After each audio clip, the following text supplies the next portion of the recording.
সরকারি অফিসে অনিয়ম আর দুর্নীতির কারণে প্রাপ্য সেবা বঞ্চিত মানুষ। গুনতে হচ্ছে মাশুল। জনগণের দোরগোড়ায় নাগরিক সেবা পৌঁছে দেওয়ার সরকারের পরিকল্পনা ব্যাহত। ঈদে লঞ্চের কেবিনের অগ্রিম বুকিং নেওয়ার দিনক্ষণ ঠিক হয়নি এখনো। আগামী সপ্তাহে বৈঠকের পর 13-14 রমজান থেকে বুকিং স্লিপ জমা নেওয়ার আশা মালিকদের। উৎপাদন পর্যাপ্ত থাকলেও কারিগরি ত্রুটির কারণে ব্যাহত হচ্ছে নিরবচ্ছিন্ন বিদ্যুৎ সরবরাহ। ভোগান্তি চরমে। শিগগিরই পরিস্থিতি স্বাভাবিক হওয়ার আশা কর্তৃপক্ষের। বর্ষার শুরুতেই যমুনার ভাঙনের কবলে সিরাজগঞ্জের চৌখালী উপজেলা। ঘরবাড়ি ভিটেমাটি হারিয়ে দিশেহারা নদী পাড়ের হাজারো পরিবার।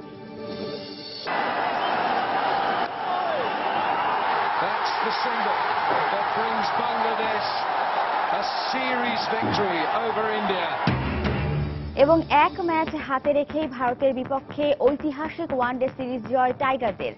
অভিষেকের পর 2 ম্যাচে 11 উইকেট নিয়ে বিশ্ব রেকর্ড মুস্তাফিজের।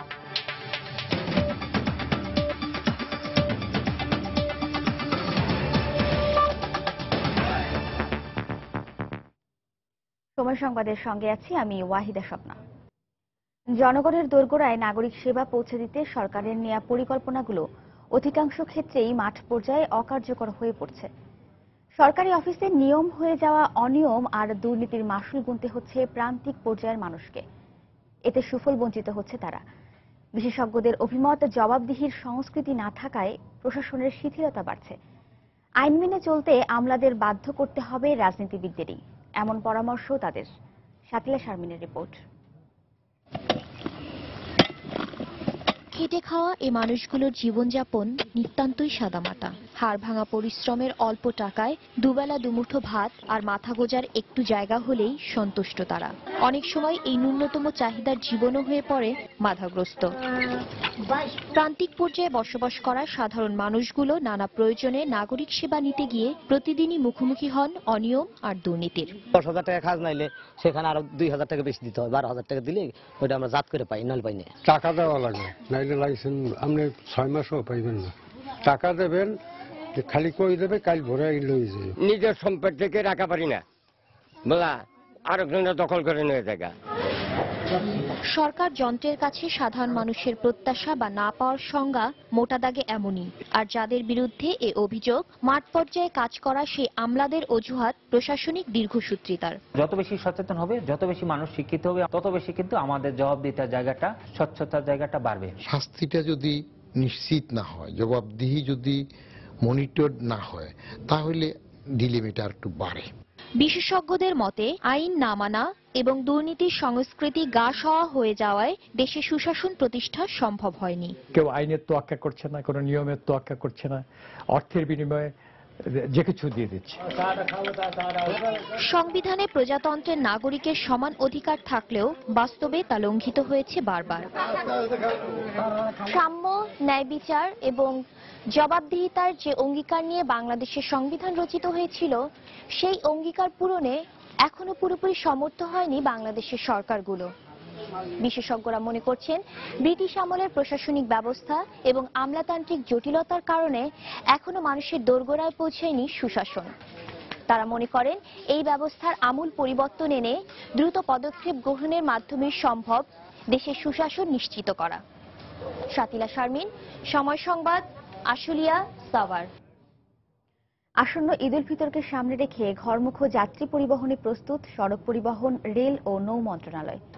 গতকাল 3 মন্ত্রণালয়ের পক্ষ থেকে আলাদা আলাদা অনুষ্ঠানে যার যার প্রস্তুতির কথা জানানো হয়। প্রত্যেক ক্ষেত্রে যাত্রী পরিবহনে দ্রুততার চেয়ে নিরাপত্তার দিকে বেশি গুরুত্ব দেওয়া হয়েছে। যোগাযোগের ক্ষেত্রে আরামদায়ক ও নিরাপদ হিসেবে সবচেয়ে নির্ভরযোগ্য বিবেচনা করা হয় রেল যোগাযোগকে। আর তাই প্রত্যেক ঈদের আগেই ট্রেনের টিকিটের জন্য স্টেশনগুলোতে থাকে উপচে পড়া ভিড়। এবছরও ঈদ উপলক্ষে প্রতিদিন 2.5 লাখ টিকিট বিক্রি করা হবে কমলাপুর রেল স্টেশন থেকে।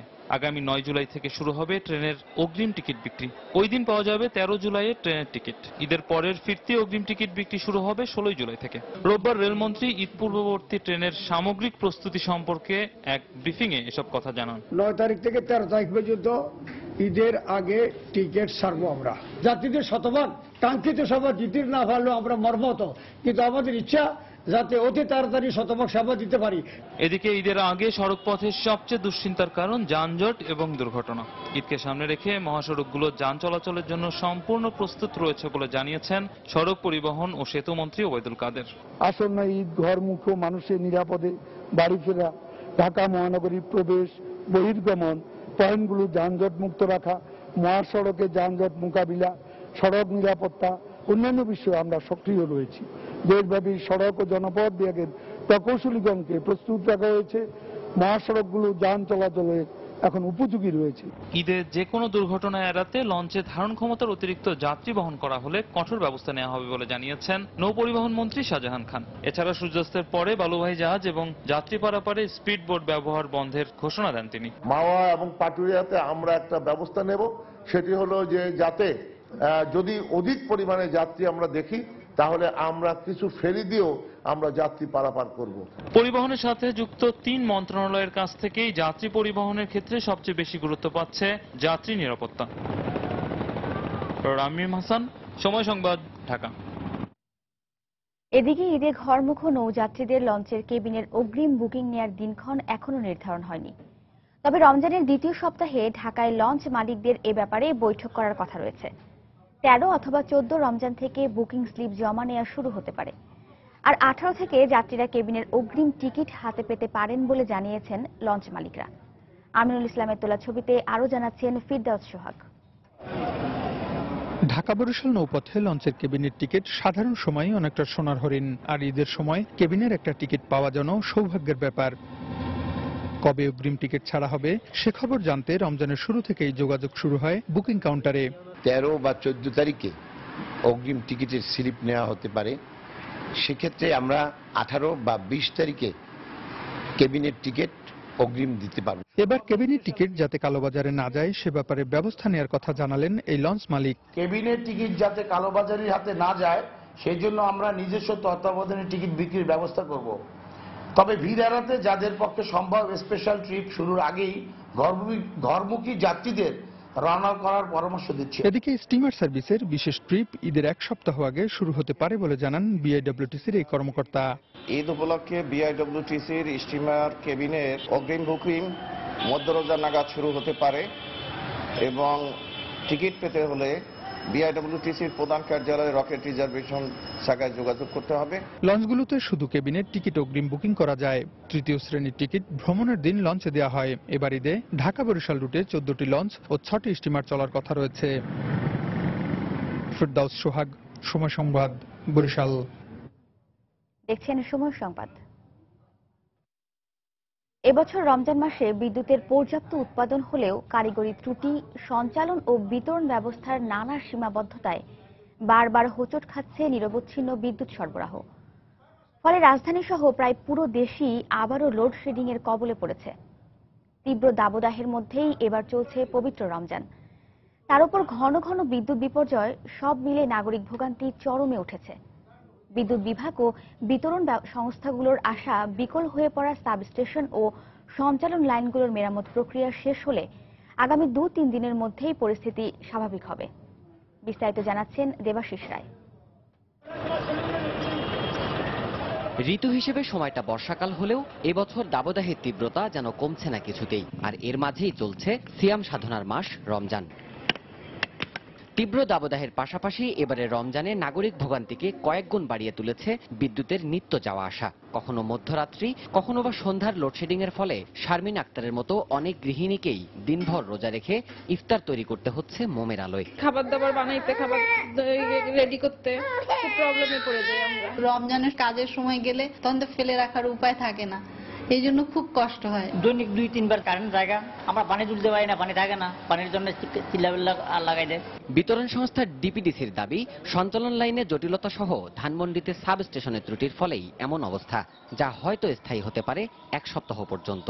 কয়েকটা পাওয়ার প্ল্যান্টের মেইনটেনেন্স চলছে এবং ইতিমধ্যে একটা পাওয়ার প্ল্যান্ট বন্ধ আছে, তো ওইটার কারণে হয়তো কিছুটা উৎপাদন কম হয়েছে। ধানমন্ডি সাব স্টেশনে 132 কেবি একটা ব্রেকার ত্রুটির কারণে আমাদের আরো এক সপ্তাহ অপেক্ষা করতে হবে। অন্যদিকে বিদ্যুৎ সঞ্চালনের দায়িত্বপ্রাপ্ত প্রতিষ্ঠান power grid company of Bangladesh PGCB বলছে চলমান প্রকল্পগুলো বাস্তবায়িত হলেই পরিস্থিতি স্বাভাবিক হবে। টেম্পারেচারও ডিপেন্ড করে, আপনার ওয়েদার কন্ডিশনও ডিপেন্ড করে।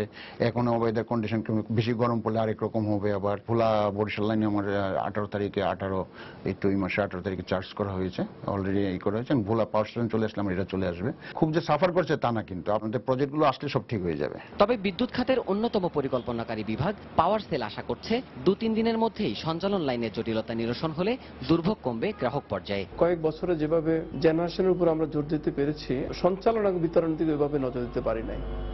তার কারণেই কোনো জায়গায় এখনো জেনারেশন থাকলেও আমরা বিদ্যুৎ মাঝে মাঝে ইন্টারাপশন হচ্ছে। যতই উৎপাদন করি না কেন, বিতরণের এবং সঞ্চালনের এই ত্রুটিগুলো আমার থাকছে এবং সেগুলো মিটিগেট করার জন্য আমরা প্রাণপণ চেষ্টা করতেছি।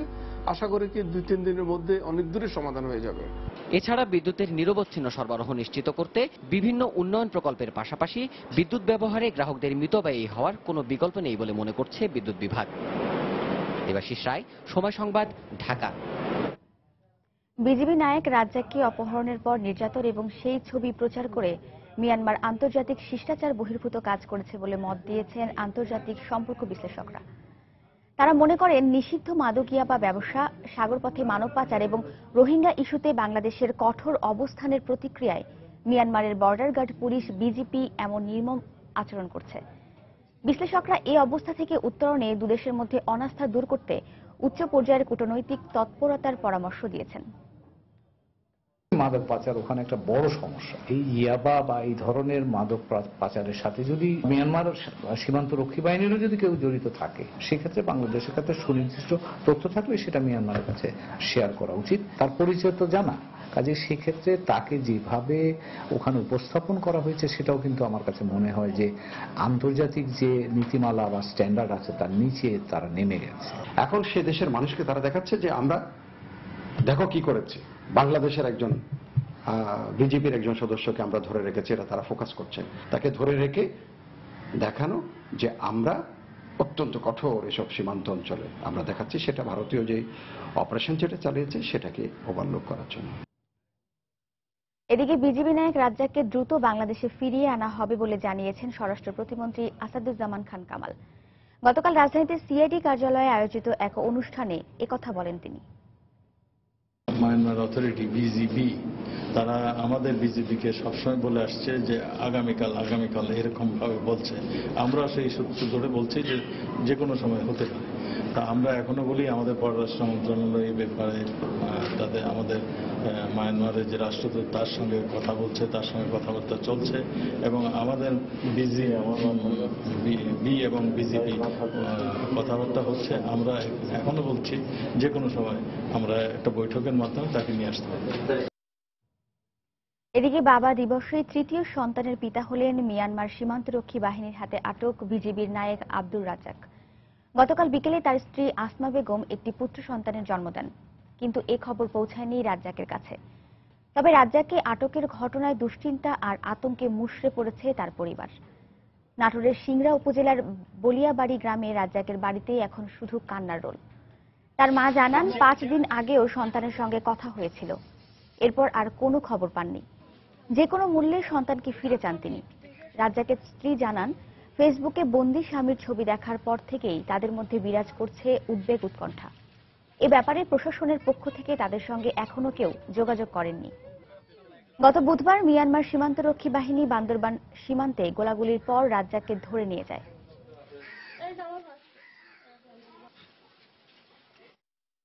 সে দেশের নাগরিক তথায় আবার সে একজন সরকারি কর্মচারী।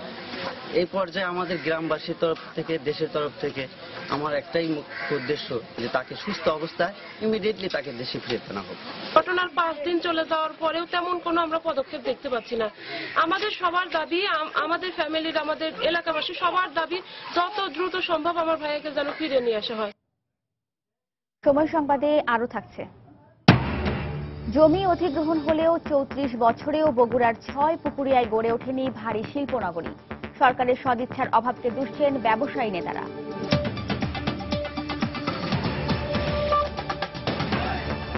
তাই তো সবাই বলে শিল্পাল্লার দিন শেষ, মেগা ডিজিটাল স্কেলে বাংলাদেশ। এবার টাইগারদের ভারত বধের খবর। উড়ন্ত ভারতকে মাটিতে নামিয়ে আনলো বাংলাদেশ। এক ম্যাচ হাতে রেখেই ভারতের বিপক্ষে ইতিহাসে প্রথমবারের মতো সিরিজ জিতল মাশরাফির দল। আর এতে স্তব্ধ আর নির্বিকার ধোনি রায়নারা। বৃষ্টি আইনে অতিথিদের গতকাল 6 উইকেটে হারিয়ে 3 ম্যাচ সিরিজে 2-0 এগিয়ে স্বাগতিকরা।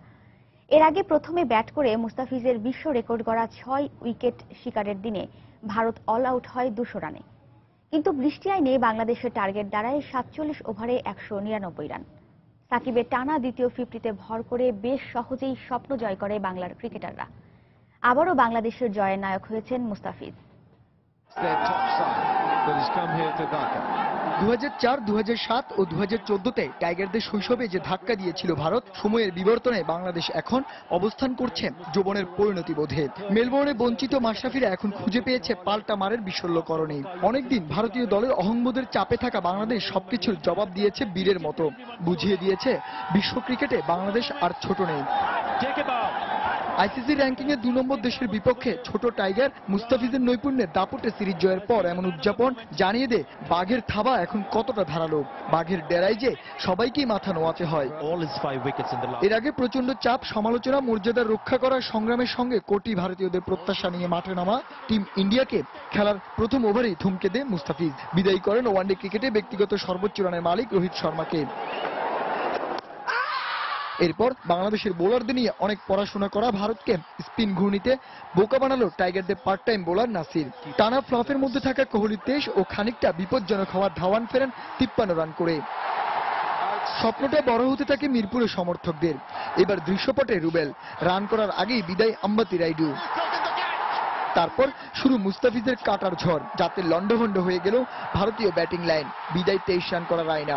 এরপর মুস্তাফিজ আগের ম্যাচের ধাক্কার পাক্কা জবাব দিলেন ভারতীয় অধিনায়ককে। 27 রান করা মিস্টার কুল এদিন কুল হয়েই মাঠ ছাড়লেন। তবে তখনও থামেনি বাংলার রেকর্ড বয় মুস্তাফিজ। প্যাটেলকে ফেরানোর পর লিখলেন ইতিহাস। প্রথম বাংলাদেশি ও বিশ্ব ক্রিকেটে জিম্বাবুয়ের ব্রায়ান ভেটরির পর নিলেন অভিষেকের টানা 2 ম্যাচে 5 উইকেট। মাঝে বৃষ্টি এসে 2 ঘন্টা খেলা থামালেও থামাতে পারেনি বিশ্ব বোলার মুস্তাফিজের গতি। আসলেন, বল করলেন, ফেরালেন অশ্বিনকে। মাশরাফি রুবেলের পর তৃতীয় বাংলাদেশি হিসেবে নিলেন 1 ম্যাচে 6 উইকেট। পরে রুবেল শেষ থাবা বসালে 200 রানেই অল আউট টিম ইন্ডিয়া। কিন্তু 47 ওভারের ম্যাচে বাংলাদেশের সামনে বৃষ্টি আনে ওটাই টার্গেট দাঁড়ায়। জবাবে তামিম সৌম্য ব্যাট চালিয়েছিলেন, কিন্তু তামিম 13 রানে বিদায় নিলেও বাকি কাজ চালিয়ে যান লিটন ও সৌম্য। কিন্তু সৌম্য 34 ও লিটন 36 রানে ফিরলে মিরপুর দেখে সাকিব মুশফিক ব্যাটিং ঝড়। তবে মুশফিক 31 রানে আউট হলে দায়িত্ব কাঁধে তুলে নেন সাকিব, সঙ্গ দেন সাব্বির। শেষে সাকিব 51 রান ও সাব্বির 22 রানে অপরাজিত থেকে রচনা করেন নতুন ইতিহাস। বাংলার বিস্ময় বালক মুস্তাফিজের নৈপুণ্যে ভারতকে হারিয়ে সিরিজ জিতল বাংলাদেশ। সে সঙ্গে চ্যাম্পিয়ন্স ট্রফিতে খেলার যোগ্যতা অর্জন করল টাইগাররা। আর এখন অপেক্ষা পাকিস্তানের পর এবার ভারতকেও হোয়াইট ওয়াশের লজ্জায় ডুবানো। মিরপুর শেরেবাংলা স্টেডিয়াম থেকে শান্ত বিশ্বাস, সময় সংবাদ, ঢাকা। ভারতের বিপক্ষে প্রথমবারের মতো সিরিজ জয়ে আনন্দে মেতে ওঠে টাইগার ভক্তরা। রাস্তায় নেমে এসে নেচে গিয়ে বিজয় উদযাপন করেন তারা। শেষ ম্যাচেও টাইগাররা জয় নিয়ে ভারতকে হোয়াইট ওয়াশ করবে বলে প্রত্যাশা হাজারো ক্রিকেট ভক্তের। ক্রিকেটে নতুন ইতিহাস রচনা করেছে বাংলাদেশ, তাই তেমন বাঁধ ভাঙা উচ্ছ্বাস। রাতের আধার ভেদ করে হাজারো ক্রিকেট ভক্ত নেমে এসেছেন রাজপথে। সবার মুখে একই স্লোগান, বাংলাদেশ বাংলাদেশ। ভারতের বিপক্ষে প্রথমবারের মতো সিরিজ জয়ের পর এমনই দৃশ্য ছিল মিরপুর স্টেডিয়ামের আশপাশে। ধোনি কোহলিদের হারিয়ে আনন্দে আত্মহারা টাইগার ভক্তরা। আমরা সিরিজ জয় করতে পেরেছি, আমরা আনন্দিত, আমরা উৎফুল্ল। আজ এই বাংলা ওয়াশে বুঝতে পারবে ভারত যে আসলে বাংলা কত, বাংলা ওয়াশ কত কঠিন। বাচ্চা নেই, বাচ্চা নেই। মুস্তাফিজ বাংলাদেশের জন্য গর্ব। মুস্তাফিজ নতুন করে বিশ্বের দরবারে বাংলাদেশকে নতুন ভাবে উন্মোচন করলো। পারফরমেন্স দেখে গোটা বিশ্ব কাঁপে গেছে, কাঁপে গেছে। 400 টাকা দিয়ে টিকিট কিনে খেলা দেখছি, বাংলাদেশ জিতছে এলেই খুশি, কিন্তু ইন্ডিয়া একটা মৌকা। যে যা পেরেছে তা নিয়ে মেতে উঠেছে সিরিজ জয়ের আনন্দে। কেউ আবার রাস্তায় নেমে এসেছেন মোটর শোভাযাত্রা করে। মাশরাফিরা এখন যে কোনো দলকে হারাতে সক্ষম বলে মনে করেন তারা। বাংলাদেশ এখন যে পজিশনে আছে সেটা বলা যায় যে ওয়ার্ল্ড কাপ একটা পজিশনে। এখন যদি আমাদের ওয়ার্ল্ড কাপ শুরু হতো এখন এই টিম নিয়ে আমরা ওয়ার্ল্ড কাপ জিততে পারতাম। ধোনি যে মুস্তাফিজকে সেদিন আঘাত করলো, এই আঘাতের আমরা পুরো প্রতিশোধ নিয়েছি আজকে। মুস্তাফিজই ধোনিকে আউট করেছে। বাংলাদেশ সিরিজ জয় করলাম, এখন ভারতকে এখন বাংলা ওয়াশ করব। অহংকারকে আমরা বাংলা ওয়াশ করে বাংলার মাটিতে একবার মিশিয়ে দিতে পারছি, এটাই হচ্ছে আমাদের বড় আনন্দের বিষয় এবং অহংকারের বিষয়। বিশ্বকাপের পুরোপুরি জবাবটা ওরা পাইয়েছে, কিন্তু এখন সামনে আরেকটু অপেক্ষা করতে হবে। আরো একটা খেলা আছে, ওটা বাংলা ওয়াশের জন্য। এসব কোটি ক্রিকেট ভক্তের কারণেই যে ক্রিকেট বিশ্বে এখন বাংলাদেশ একটি পরাশক্তির নাম তার বলার অপেক্ষা রাখে না। মিরপুরে ভারতের বিপক্ষে প্রথম ওয়ানডে সিরিজ জয়ের সাক্ষী থাকলে সব হাজার হাজার ক্রিকেট ভক্ত। এখন তাদের সকলের প্রত্যাশা ঘরের মাঠে ভারতকে হোয়াইট ওয়াশ করা। মাহমুদ রাকিব, সময় সংবাদ, ঢাকা। আওয়ামী লীগ নেতারা বলেছেন বিএনপি রাজনৈতিকভাবে দেউলিয়া আর বিদেশ নির্ভর দলে পরিণত হয়েছে, আর এজন্যই দলটি গণবিচ্ছিন্ন হয়ে ধ্বংস হয়ে যাচ্ছে। রাজধানীর গুলিস্তানে আওয়ামী লীগের কেন্দ্রীয় কার্যালয়ে দলের প্রতিষ্ঠা বার্ষিকী উপলক্ষে গতকাল এক প্রস্তুতি সভায় বক্তব্য রাখেন তারা। এ সময় তারা আরো বলেন, গণবিরোধী রাজনীতির জন্য ভবিষ্যতে বিএনপি এবং 20 দলের অস্তিত্ব বিলীন হয়ে যাবে। বিএনপি চেয়ারপারসনের উপদেষ্টা মাহবুব সাহেব, সুপ্রিম কোর্ট বারের সভাপতি, তিনি আজকে একটা কথা বলেছেন যে তারা বিএনপি একমাত্র কংগ্রেস ক্ষমতায় ছিল বলেই, কংগ্রেস আওয়ামী লীগকে সমর্থন করে বলেই বিএনপি কংগ্রেসের বিরুদ্ধে ছিল, বিএনপি ভারতের বিরুদ্ধে ছিল না। নরেন্দ্র মোদীর কাছে তিনি আহ্বান জানিয়েছেন বাংলাদেশের গণতন্ত্র উদ্ধারের জন্য তার হস্তক্ষেপ কামনা করেছেন। তাদের ভাষায় একটি কত দেউলিয়া হলে, একটি দল কতটুকু দেউলিয়া হলে আজকে বাইরের দেশগুলোর কাছে আজকে হস্তক্ষেপ কামনা করে, বাইরের দেশগুলোর হস্তক্ষেপ কামনা করে। আজকে তারা বিদেশ নির্ভর হয়ে পড়েছে। দেউলিয়া রাজনীতির এটা প্রমাণ। তারা ক্রমান্বয়ে ধ্বংসের দিকে যাচ্ছে এবং এই দলটি আর বেশি দিন নাই। বলছেন কি যতই এই হোক তাদের 20 দলের জোর ভাঙবে না জামাত সহ। ঠাকুর করে কেড়ে আমি কলা খাই না। আমরা কি বলছি আপনার এই কথা? আপনার কথা স্পষ্ট হয়েছে, আপনি শুধু এই 20 দল না, আপনার দলেরই অস্তিত্ব থাকবে না। রাজধানীর পল্টন থানায় দায়ের করা নাশকতার 3 মামলায় বিএনপির ভারপ্রাপ্ত মহাসচিব মির্জা ফখরুল ইসলাম আলমগীরের জামিন মঞ্জুর করেছেন হাইকোর্ট। গতকাল দুপুরে বিচারপতি রেজাউল হক ও বিচারপতি মোহাম্মদ খসরুজ্জামানের সমন্বয়ে গঠিত হাইকোর্ট বেঞ্চ শুনানি শেষে জামিন মঞ্জুর করেন। দীর্ঘদিন ধরে আটক থাকা বিএনপির এই নেতার শারীরিক অসুস্থতার কথা বিবেচনা করেই আদালত জামিন মঞ্জুর করেছেন বলে জানান তার আইনজীবীরা। এই 3 মামলায় জামিনের মাধ্যমে মির্জা ফখরুলের মুক্তিতে আইনগত আর কোনো বাধা নেই বলেও জানিয়েছেন তার আইনজীবীরা। বিএনপির এই নেতার বিরুদ্ধে নাশকতার অভিযোগে 5 জানুয়ারির নির্বাচনের আগে ও পরে 79টি মামলা করে পুলিশ। এর মধ্যে 26টি মামলায় মির্জা ফখরুলের বিরুদ্ধে অভিযোগপত্র দাখিল করা হয়েছে। রাজনৈতিক উদ্দেশ্য করে মহাসচিব তাকে আটকাতে পারলে তো অনেক সাকসেস গভর্নমেন্ট। এই জন্য এবং তার শারীরিক অসুস্থতা আগেও গত পরশু বৃহস্পতিবার বেল পেয়েছে আর কোর্ট থেকে, সবকিছু 3টা বেল পেয়েছে, সব মামলা এখন জামিন হয়ে গেছে, বেরিয়ে আসবে, মুক্তিতে বাধা নেই। রাজনীতিবিদদের সঙ্গে ইফতার করেছেন বিএনপি চেয়ারপারসন বেগম খালেদা জিয়া। রাজধানীর বসুন্ধরা কনভেনশন সেন্টারে বিএনপির পক্ষ থেকে গতকাল এই ইফতারের আয়োজন করা হয়। এতে বিএনপি নেতৃত্বাধীন 20 দলীয় জোটের বাইরে বিকল্পধারা বাংলাদেশের সভাপতি একিউএম বদরুদ্দোজা চৌধুরী ছাড়াও জাতীয় সমাজতান্ত্রিক দল জেএসডি ও কৃষক শ্রমিক জনতা লীগের নেতারা উপস্থিত ছিলেন।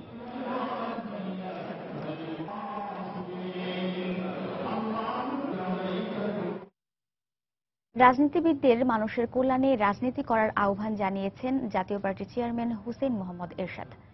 রাজধানীর ওয়েস্টিন হোটেলে গতকাল কূটনীতিক ও রাজনীতিবিদদের সম্মানে জাতীয় পার্টি আয়োজিত ইফতার পার্টিতে তিনি এ আহ্বান জানান। ইফতার পার্টিতে বাংলাদেশে নিযুক্ত মার্কিন যুক্তরাষ্ট্র ও যুক্তরাজ্যের রাষ্ট্রদূত সহ 26টি দেশের কূটনীতিকরা অংশ নেন। এছাড়া জাতীয় সংসদের স্পিকার ডক্টর শিরিন শারমিন চৌধুরী, আওয়ামী লীগের সাধারণ সম্পাদক সৈয়দ আশরাফুল ইসলাম, সভাপতি মণ্ডলীর সদস্য বেগম মতিয়া চৌধুরী, উপদেষ্টা মণ্ডলীর সদস্য তোফায়েল আহমেদ উপস্থিত ছিলেন।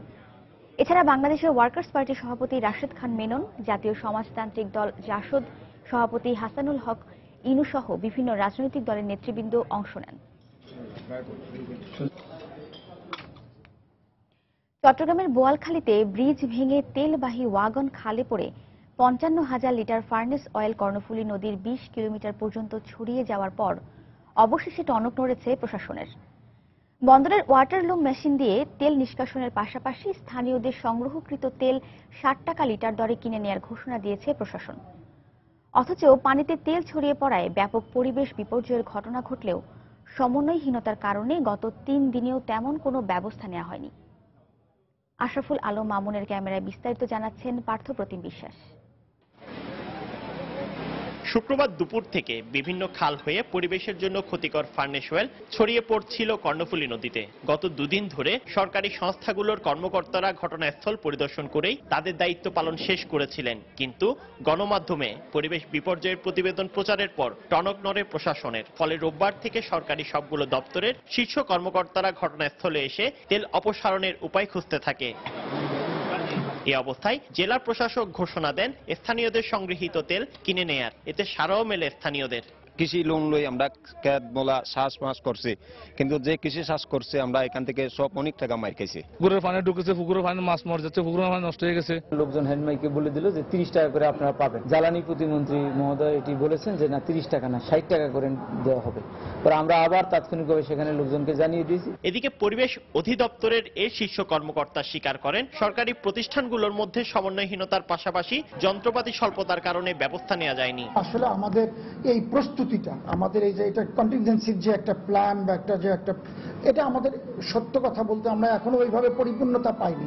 অপরদিকে দুদিন নীরব ভূমিকা পালনের পর বন্দর কর্তৃপক্ষ নেমেছে তেল অপসারণের কাজে। স্পিলেজ হলে পরে তেল দূষণ ঘটলে সেখানে ওই এলাকাটাকে ঘিরে দেওয়া হয়, মাছের উপরে জালের উপরে যেভাবে থাকে এরকম বুম দিয়ে, যে পানি নিচে দিয়ে চলে যাবে, তেল উপরে ভাসমান তেলকে আটকে ফেলবে।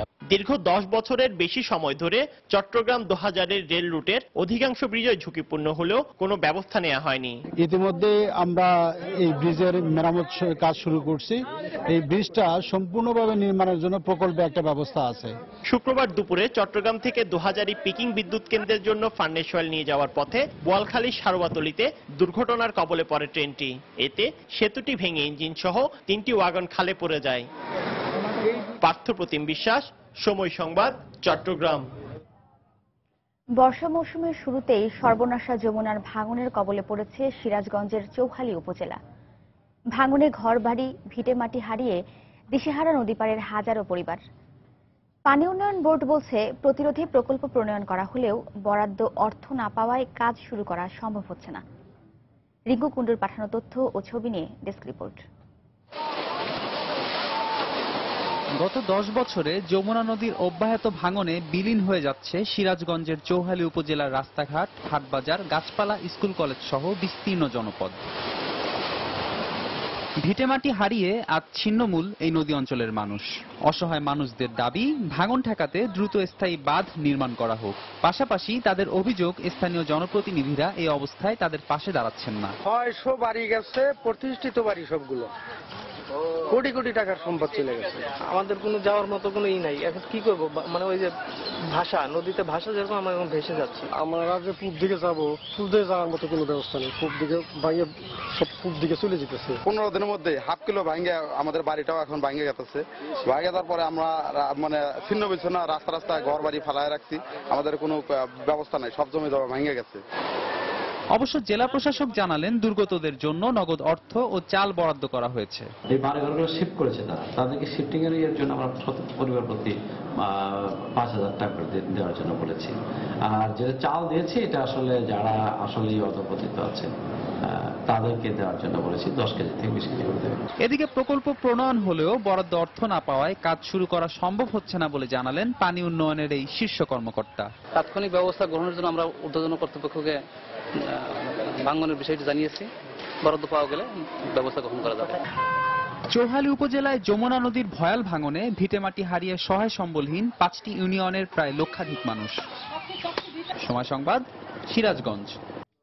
বন্দরনগরী চট্টগ্রামে ঈদকে সামনে রেখে জমে উঠেছে ছেলেদের পাঞ্জাবি কেনাবেচা। গরমের পাশাপাশি বর্ষা মৌসুমকে মাথায় রেখে নানা ডিজাইনের পাঞ্জাবির সমারোহ দেখা যাচ্ছে ফ্যাশন হাউসগুলোতে। অন্যদিকে বেচা কেনার শুরুর দিকে হওয়ায় দামও তুলনামূলক কম। বিস্তারিত জানাচ্ছেন ফেরদৌস লিপি। রোজা আসতে না আসতে চট্টগ্রামে শুরু হয়েছে ঈদের জন্য পোশাক কেনার তোড়জোড়। এই ক্ষেত্রে ছেলেরা যত পোশাকই কিনুক না কেন, সাথে পাঞ্জাবি একটা থাকবেই। পাঞ্জাবি ছাড়া ঈদের নামাজ আদায় কিংবা ঈদ উদযাপন কল্পনাই করা যায় না। আর তাই নগরীর শপিং মলগুলোতে পাঞ্জাবির দোকানগুলোতে ক্রেতাদের ভিড় ক্রমশ বাড়ছে।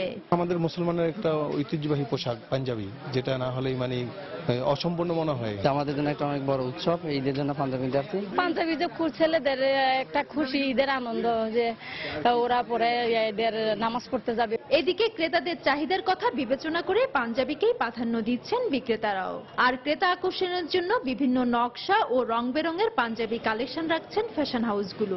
পাঞ্জাবি তো আমরা ভ্যারাইটিস কালারেই করতেছি, কারণ যার যার চাহিদাতে যাতে আমরা কাস্টমার চাহিদা অনুসারে দিতে পারি। নিজের ডিজাইনার আছে, নিজের কারিগর আছে, সবকিছু নিজেদেরই। সেজন্য আপনার পাঞ্জাবিটা আমরা বিশেষ করে প্রাধান্য দিই। সিম্পল ডিজাইনের মধ্যে আমরা এবার পাঞ্জাবি কালেকশন করেছি, ঠিক আছে। যেহেতু এবার গরম পড়তেছে, ঠিক আছে, আমরা ওইভাবেই আমরা রাখছি। অন্যদিকে পুরো দমে কেনাবেচা জমে না উঠায় পাঞ্জাবির দাম এখনো হাতের নাগালের মধ্যে আছে বলে জানালেন ক্রেতা বিক্রেতা উভয়। গত বছর যা কিনেছি তার চেয়ে মোটামুটি ডিজাইন অনেক সুন্দর, প্রাইসও অনেক রিজনেবল। কালার বিভিন্ন আছে, তবে ফেব্রিক্স ভালো এবং ডিজাইন ভালো। ডেনিমটা সর্বোচ্চ আমাদের 2550, আর নর্মালটা হচ্ছে 1500-1550। কালারের মধ্যে যেগুলো আছে এগুলো একটু কম প্রাইসের মধ্যে আছে। বিক্রেতারা বলছেন এখন বিক্রি খুব একটা কম হচ্ছে না, তবে রমজানের শেষ দিনগুলোতে পাঞ্জাবি কেনাবেচা হবে সবচেয়ে বেশি। ফেরদৌস লিপি, সময় সংবাদ, চট্টগ্রাম। এদিকে রোজা শুরু হলেও এখনো জমে ওঠেনি রাজধানীর ইসলামপুরের পাইকারি কাপড় বাজার। বাহারি রং আর ডিজাইনের পোশাকের সম্ভার নিয়ে প্রস্তুত থাকলেও কাঙ্ক্ষিত ক্রেতার দেখা পাচ্ছেন না ব্যবসায়ীরা। বিক্রেতারা বলছেন বিগত কয়েক বছরের চেয়ে এবার বেচা বিক্রি অনেক কম। বিস্তারিত জানাচ্ছেন মোস্তফা মাহবুব। ঈদের আনন্দকে শতগুণ বাড়িয়ে দেয় নতুন পোশাক, আর রাজধানীর এই কাপড়ের মার্কেট থেকে সারা দেশে ছড়িয়ে যায় বাহারি রঙের ঈদ আনন্দ। বিক্রেতারা জানালেন প্রতিবারের মতো এবারও নানা মানের কাপড় নিয়ে প্রস্তুত তারা। বিদেশি কাপড়ের পাশাপাশি রয়েছে দেশি কাপড়ও। এটার দাম হলো 130, এই একটা আছে সিল্ক জাতীয়, এটার দাম হলো 150 টাকা রূপসী প্রিন্ট। আর 130 থেকে শুরু করে আপনার 250-270 টাকার ভিতরে মানে আমরা পাইকারি সেল করে থাকি। এই সেঞ্চুরির ভিতরে মনে করেন 180 টাকা গজ, 180 টাকা গজ আর 60 পিস। গত কয়েক বছরের তুলনায় এবারে বেচা বিক্রি কম বলেও জানালেন ব্যবসায়ীরা। পাইকারি ক্রেতারা জানালেন খুচরা বাজার এখনো জমে না ওঠায় পাইকারি বাজারে আনাগোনা কম তাদের। খুচরা বাজারগুলোতে এখনো কাস্টমারের চাপ লাগেনি। যারা ঈদের আগে কালেকশন করছে ওইগুলো বিক্রি না করে তো এখন আর আসতে পারবে না মার্কেটে। সাধারণ যারা ইসলামপুরের ব্যবসায়ী, অল্প পুঁজি আলারা, এরা বড় বিপদগ্রস্ত হয়। কাস্টমারই নেই, অনেক কম। এই যে আমি তো এখানে 1000 আর কেউ নাই। অন্য বছরের তুলনায় কম্পেয়ার করতে যাই তাহলে অবশ্যই বলবো যে এবছর অনেক আর কি আপনার ব্যবসা খারাপ বলেই চলে। শবে বরাতের আগে আমরা যে মালগুলা যে দামে ক্রয় করছি তার চেয়ে এখন অনেক বেশি দাম নিচ্ছে এরা। বাজার ঘুরে দেখা গেল পুরুষদের চেয়ে নারীদের পোশাকের বিক্রি কিছুটা বেশি। বিদেশি পোশাকের পাশাপাশি এবারে দেশীয় পণ্যের প্রতিও ক্রেতাদের আগ্রহ বেড়েছে বলে জানালেন ব্যবসায়ীরা। কিরণমালা 2200-2500 পাওয়া যায়, ফ্লোর টাচও ওরকমই। আমাদের তো আসলে রিটেলটাই নিয়েই তো আমাদের বিক্রি, তো রিটেলে বেচা কিনা হইলে আমাদেরও হবে। সর্বনিম্ন 3 পিস 850 টাকা আর সর্বোচ্চ 3 পিস 2300 টাকা। বিক্রি মন্দা কাটিয়ে আগামী কয়েকদিনের মধ্যেই দেশের ঐতিহ্যবাহী এ কাপড়ের মার্কেট জমে উঠবে এমনটাই আশা করছেন ব্যবসায়ীরা। মুস্তফা মাহবুব, সময় সংবাদ, ঢাকা। দীর্ঘ 34 বছরেও বগুড়ার 6 পুকুরিয়ায় গড়ে ওঠেনি ভারী শিল্পনগরী। জমি অধিগ্রহণ হলেও আটকে রয়েছে প্রকল্প বাস্তবায়ন। এ অবস্থায় শিল্পনগরী প্রতিষ্ঠা নিয়ে শঙ্কায় রয়েছেন শিল্প উদ্যোক্তারা। এজন্য সরকারের সদিচ্ছার অভাবকে দুষছেন ব্যবসায়ী নেতারা। তবে সংশ্লিষ্ট কর্মকর্তারা বলছেন আগামী 2 বছরের মধ্যে শুরু হবে প্রকল্প বাস্তবায়নের কাজ। মাজিদুর রহমানের তথ্য ও রবিউল ইসলামের তোলা ছবি নিয়ে ডেস্ক রিপোর্ট। 1981 সালে বগুড়ায় মাঝারি ও ক্ষুদ্র শিল্পকে কাজে লাগিয়ে ভারী শিল্পনগরী স্থাপনের সিদ্ধান্ত নেয় সরকার। এ প্রেক্ষিতে ওই বছরই সান্তাহার পৌর শহরের ৬ পুকুরিয়া এলাকার ৪৬ একর জমি অধিগ্রহণ করা হয়। এতে শহরের আনাচে কানাচে থাকা কারখানাগুলো এ নগরীতে স্থানান্তর করা যাবে এমন স্বপ্ন দেখছিলেন শিল্প উদ্যোক্তারা। কিন্তু অদৃশ্য কারণে ৩৪ বছর ধরে আটকে আছে প্রকল্প বাস্তবায়ন। সবশেষ চলতি মাসে অধিগ্রহণকৃত জমিতে সীমানা প্রাচীর নির্মাণ হলেও এ শিল্প নগরী প্রতিষ্ঠা নিয়ে শঙ্কার মধ্যে রয়েছেন শিল্প মালিকরা। ভারী শিল্পের যে জায়গাটা আমাদের কৃষি শিল্পের জন্য বরাদ্দ দেওয়ার কথা ছিল তা আজও পরি কেন জানি না বাস্তবায়ন হচ্ছে না। আমাদের কাঁচামাল নেওয়া আসা সমস্যা, কিন্তু ৬ পুকুরে হলে আমাদের কাছে রোডের সাথে সব দিক দিয়ে সুবিধা হবে। কলকারখানাগুলো উন্নত মানের করে আমরা সারা বাংলাদেশে যেমন সব জায়গাতে আমরা মাল বেচতে পারি, বিদেশেও তখন রপ্তানি করতে পারবো। এদিকে ব্যবসায়ী নেতাদের দাবি, সরকারের সদিচ্ছার অভাবে দীর্ঘদিন পরও গড়ে ওঠেনি সম্ভাবনাময় এ শিল্পনগরী। দীর্ঘদিন আমরা বলেছি, এখন সরকারের সংশ্লিষ্ট মহলের যদি সদিচ্ছা থাকে তাহলে এটা সময়ের ব্যাপার মাত্র। এটা একটা সম্ভাবনাময় শিল্প, ভারী শিল্প এবং লাইট ইঞ্জিনের সমন্বয় ঘটিয়ে এটা একটা উৎকর্ষ বৃদ্ধি হোক এবং বগুড়া কৃষি সেক্টর ডেভেলপ হোক, এটা আমাদের প্রত্যাশা, আমাদের দাবি এটা। তবে প্রযুক্তিগত কারণে দেরি হয়েছে দাবি করে প্রকৌশল শিল্প সংস্থার এই কর্মকর্তা জানালেন, আগামী 2 বছরের মধ্যে শুরু হবে এ শিল্পনগরী স্থাপনের কাজ। টেকনিক্যাল ব্যাপারগুলো একটু জানার ব্যাপার আছে, কোন ধরনের মেশিন দরকার হবে, কোথা থেকে সেই মেশিনগুলো পাওয়া যাবে, কোন মেশিন কতটুকু লংজিভিটি কত, এগুলো একটু চিন্তা ভাবনা করা, স্ট্রাকচার তৈরি করে তারপরে আপনার প্রোডাকশন করতে করতে 2 বছর 3 বছর লাগবে। বগুড়ায় এই শিল্পনগরী বাস্তবায়ন হলে জেলার লক্ষাধিক মানুষের প্রত্যক্ষ এবং পরোক্ষ কর্মসংস্থান হবে বলে মনে করেন শিল্প সংশ্লিষ্টরা। সময় সংবাদ, বগুড়া। ভারতের মুম্বাইয়ে বিষাক্ত মদ পানের মৃতের সংখ্যা বেড়েই চলেছে। এই সংখ্যা বেড়ে দাঁড়িয়েছে 95 জনে। এছাড়াও 45 জনেরও বেশি এখনো হাসপাতালে ভর্তি রয়েছেন বলে জানিয়েছে পুলিশ। মৃতের সংখ্যা আরও বাড়তে পারে বলে পুলিশের পক্ষ থেকে জানানো হয়েছে। গত বুধবার থেকেই অসুস্থ হতে শুরু করেন বিষাক্ত মদ পানকারীরা। রোববারও এদের অনেককে হাসপাতালে ভর্তি হতে দেখা যায়। নগরীর উত্তরে অবস্থিত শহরতলির একটি বস্তিতে সরবরাহ করা বিষাক্ত মদ পানেই এত সংখ্যক লোকের মৃত্যু হয়েছে বলে নিশ্চিত করেছে পুলিশ। এদিকে বিষাক্ত মদ সরবরাহের অভিযোগে এ পর্যন্ত 5 জনকে গ্রেফতার করেছে মুম্বাই পুলিশ।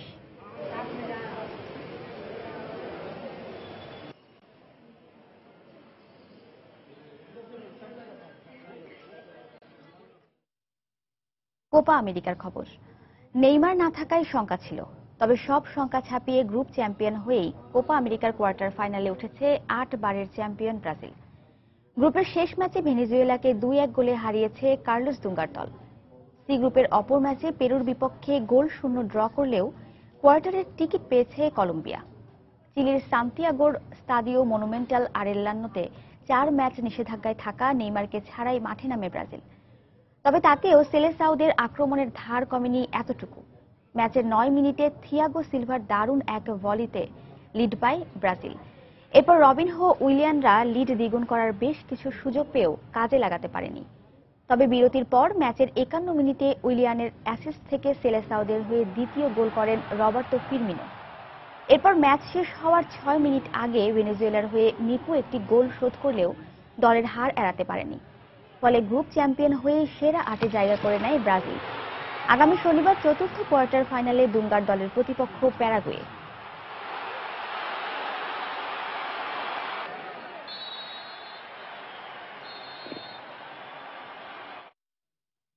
এ পর্যায়ে শীর্ষ সংবাদগুলো জানিয়ে দিচ্ছি আরও একবার। সরকারি অফিসে অনিয়ম আর দুর্নীতির কারণে প্রাপ্য সেবা বঞ্চিত মানুষ গুনতে হচ্ছে মাশুল। জনগণের দোরগোড়ায় নাগরিক সেবা পৌঁছে দেওয়ার সরকারের পরিকল্পনা ব্যাহত। ঈদে লঞ্চের কেবিনের অগ্রিম বুকিং নেয়ার দিনক্ষণ ঠিক হয়নি এখনো। আগামী সপ্তাহে বৈঠকের পর 13-14 রমজান থেকে বুকিং স্লিপ জমা নেয়ার আশা মালিকদের।